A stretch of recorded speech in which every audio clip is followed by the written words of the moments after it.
This abandoned prison has no electricity. Yet visitors keep reporting a light that turns itself on, not a flashlight, not a reflection, a light that only appears when someone is completely alone. This happened inside Bodmin Jail. The story. The light that waits Bodmin Jail was built in the late 1700s, designed for public punishment and private suffering. Executions were carried out here in full view of the town. When the prison finally closed, officials assumed the cruelty ended with it. They were wrong. In 2014, during renovations, a structural engineer was assigned to inspect the old execution wing after hours. The jail was empty, locked, no tour groups, no staff. At 9:42 p.m., he noticed something strange. A faint glow. It was coming from the far end of the corridor, a soft yellow light spilling onto the stone floor. Bodmin Jail had no active wiring in that wing. He assumed someone had left equipment behind. As he walked closer, the light dimmed. When he stopped, it grew brighter. Testing it, he took one step forward. The light receded. One step back, it returned. That's when he realized something chilling. The light was responding to him. At the end of the corridor sat the execution platform. Above it, hanging from the ceiling, was the original iron fixture once used to illuminate hangings. No bulb, no power source, yet it was glowing.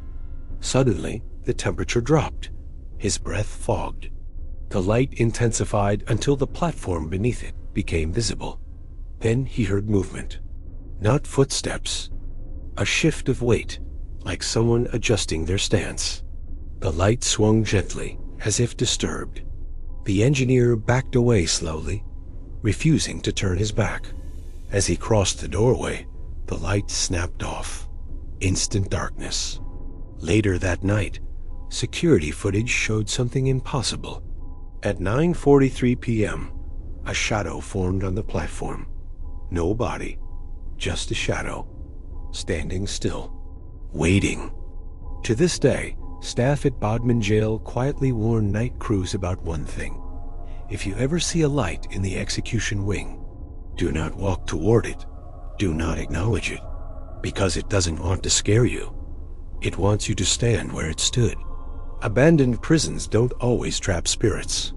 Sometimes they trap moments, ones that never finished. If this story unsettled you, there are more places like this. Forgotten, sealed, and still repeating history. Stay with the channel, subscribe, and keep watching. Because some lights were never meant to turn off. This prison has been abandoned for decades. No power, no staff, no inmates. But there is one sound visitors still report hearing inside. A man breathing. In a place where no one should be alive. This happened inside Kilmainham Jail. The story. The cell with no echo. Kilmainham Jail was built to isolate the soul. Thick stone walls. Narrow walkways. Cells designed so sound wouldn't carry, so prisoners could scream without being heard. After the prison closed, historians noticed something unusual during guided tours. Certain cells had no echo. You could clap, shout, even drop metal on the floor, and the sound died instantly, like the room swallowed it. One winter evening, a lone audio technician was brought in to record ambient sound for a documentary. His job was simple: capture silence. At 1:34 a.m., he entered a lower-level cell never used on tours. The door creaked shut behind him. He turned on his recorder. Nothing.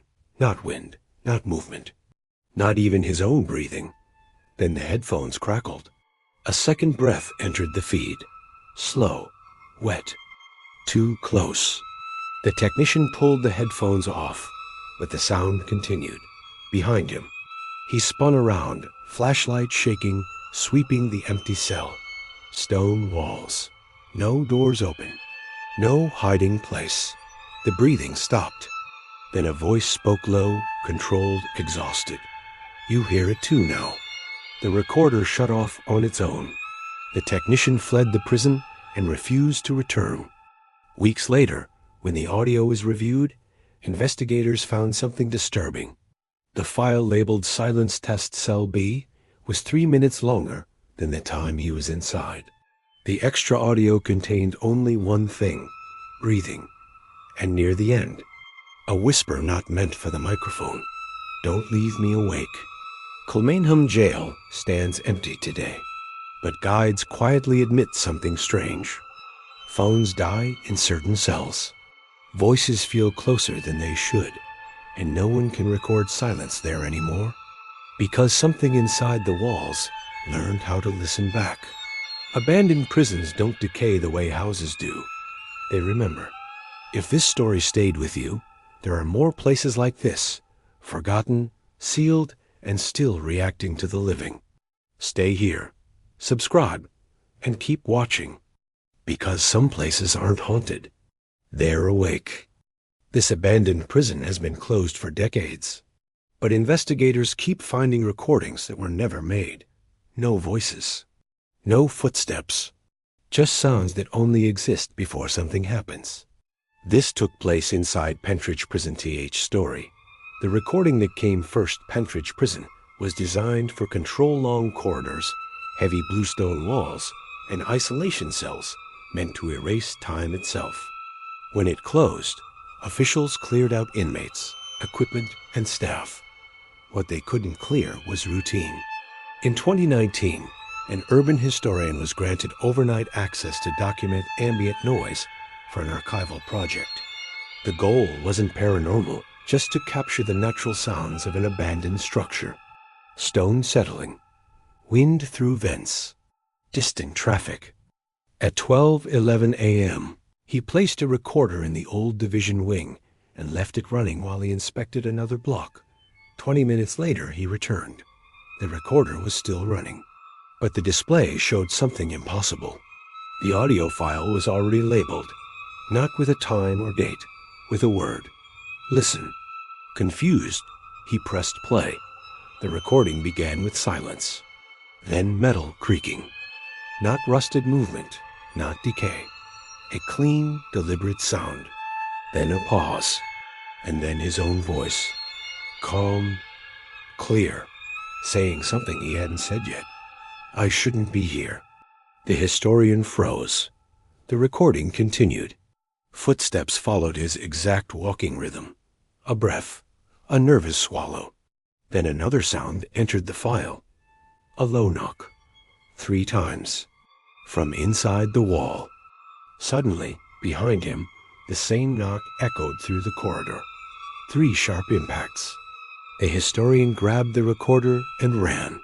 When experts later analyzed the audio, they confirmed something disturbing. The recording captured events 4 minutes before they actually occurred, including his voice, including the knock, including one final line he never remembered saying aloud. It knows I'm listening. Pentridge Prison still stands. Developers renovated parts of it, but certain wings remained sealed. And audio technicians quietly admit something strange. New recorders sometimes arrive with files already saved, always silent, always labeled with one word: soon. Abandoned prisons don't always show you the past. Sometimes they show you what's about to happen. If this story made you uneasy, there are more places like this, where history doesn't stay behind you. Subscribe, stay watching. And remember, if you ever hear yourself on a recording you didn't make, don't press play. This place has been abandoned for generations, yet officials still receive reports from it, not emails, not phone calls. Written reports, stamped, filed, and dated for years after the prison closed. This happened at Port Arthur Penal Colony. Story. The report that never ended. Port Arthur Penal Colony wasn't just a prison. It was a system designed to erase identity. Prisoners were forbidden to speak. Faces were covered. Names were replaced with numbers. Silence wasn't a punishment, it was the rule. When the colony shut down, records were boxed, sealed, and transferred to storage. Or so officials believed. Decades later, a heritage archivist was tasked with digitizing old Port Arthur documents. Most were routine, Intake forms, punishment logs, discharge notices. Then she found something that didn't make sense. A maintenance report, stamped with the Port Arthur seal, dated 1979. The prison closed in the 1800s. At first, she assumed it was a clerical error, until she found another, and another, every year. Same date, same handwriting. Each report listed the same issue. Lights observed in restricted wing. No details, no signatures. Just a final line. Situation contained. Curious, the archivist compared the reports to modern maps. The restricted wing no longer existed. It had collapsed decades ago. On a visit to the site, she stood where the wing once stood open ground, grass, nothing more. That night, park rangers logged something strange. A faint glow near the ruins. No electrical source. No tour activity. No explanation. When the archivist later reviewed security footage, she noticed something else. The glow wasn't random. It moved slowly, deliberately, as if following a path that no longer existed. As if someone was still walking their assigned route. Port Arthur Penal colony is quiet now, but archivists say the reports still arrive. Same wording, same seal, same date. And every time a new one is filed, rangers report the same thing that night. A light moving through empty space, stopping where a cell once stood. Waiting places like Port Arthur weren't abandoned. They were left running. If this story stayed with you, there are more sites like this, forgotten places, that never receive the order to stop. Subscribe. Keep watching. Because some institutions don't close. They just lose their witnesses. The night Kingston never finished counting. A true feeling horror story inspired by Kingston Penitentiary. They used to say Kingston didn't need walls to keep prisoners in. It needed memory. The first thing you notice when you step inside after hours is the smell: cold stone, iron, and something faintly human, like breath trapped in brick. The kind of place where sound doesn't echo. It waits. Evan was hired to monitor overnight restoration equipment. One man, one chair, one hallway camera feed. No inmates, no guards, no reason to be nervous. That's what he told himself. At 11:59 p.m., the camera flickered. Evan leaned closer to the screen. The main corridor, empty for decades now, showed movement. Not figures, not shadows. Doors. Cell doors were opening. One by one. Slow, heavy, like they were being opened from the inside. Evan checked the system logs. No power surge. No scheduled test. No explanation. Then the audio feed came on by itself. A voice crackled through the speakers, flat, exhausted, practiced. Stand for count. Evan's blood went cold. Kingston used to do midnight counts during riots and lockdowns. The voice wasn't threatening. It was worse. It was tired. Like it had been doing this for a very long time. On the screen, something stepped into view. Not fully. Just hands gripping the bars. Pale. Too still. Each cell showed the same thing: hands, faces just out of frame, bodies refusing to come into the light. Evan whispered, "Nope," and stood up. That's when he heard it behind him. Footsteps, measured, in sync. He turned. The hallway behind the control room was dark, but the sound was unmistakable: dozens of boots moving together, stopping together. Then the voice came again. Not from the speakers this time. From the hallway. One inmate unaccounted for. Evan backed into the wall. "I'm not supposed to be here," he said, voice shaking. "I don't belong." The footsteps stopped. Silence pressed in. Then a door slammed shut somewhere deep in the prison. The lights went out. In the dark, something breathed. Close. Too close. The voice whispered, "Gentle now. Everyone belongs during count." The power snapped back on.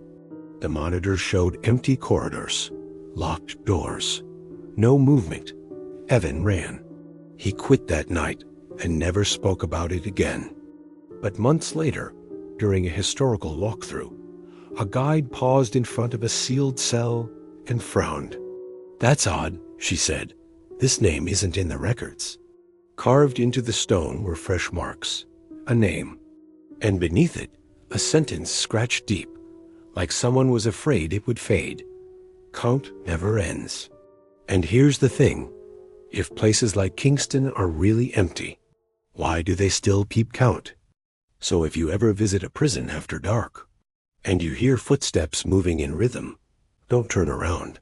Because the moment they realize you're there, you become the one they've been waiting for. The last count at Brushy Mountain State Prison, they shut the prison down years ago, but the walls still remembered the count.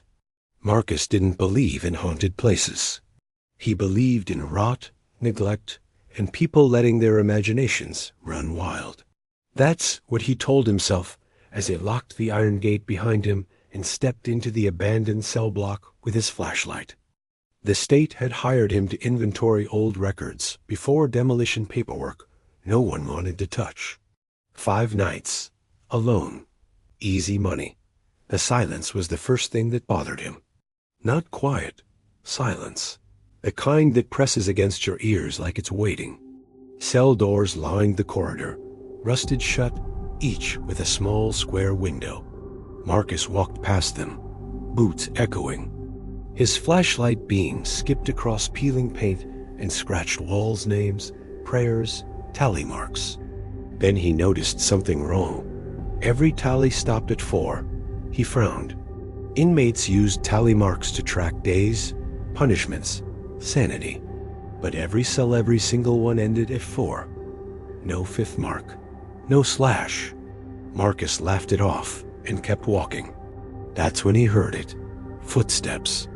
Slow, measured, coming from behind him. He spun around, flashlight raised. Nothing. The footsteps stopped. Marcus told himself it was the building settling. Old places made noise. Still, he picked up the pace. At the records room, he set his bag down and started sorting dusty files. Names, crimes, transfer dates. Most ended with released or deceased. One file didn't. Inmate 3927. Status: unresolved. No release date. No death record. Just one handwritten note at the bottom. Missed final count. Marcus swallowed. At exactly 11:58 p.m., a bell rang. Not loud, dull, and metallic, like it was buried under concrete. Then a voice echoed through the cell block. Count time. Marcus froze. Prisons didn't do counts at midnight, and there was no power. The voice came again, closer this time. Stand by your doors. His flashlight flickered. From the hallway, metal scraped against metal. A cell door opened, then another.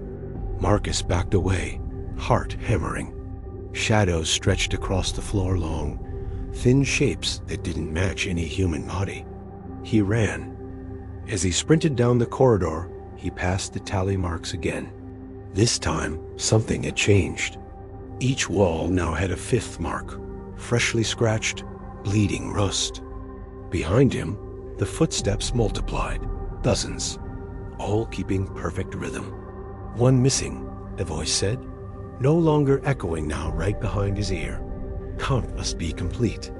Marcus burst through the gate and slammed it shut, collapsing outside in the cold night air. The prison stood silent behind him. Dead, no bells, no voices. He didn't return the next night, or the night after. When demolition crews arrived weeks later, they found something strange in the records room. A new file sat neatly on the desk. Inmate 3928. Marcus Halle status. Accounted for and carved into the wall beside the door 5 tally marks. Perfectly even.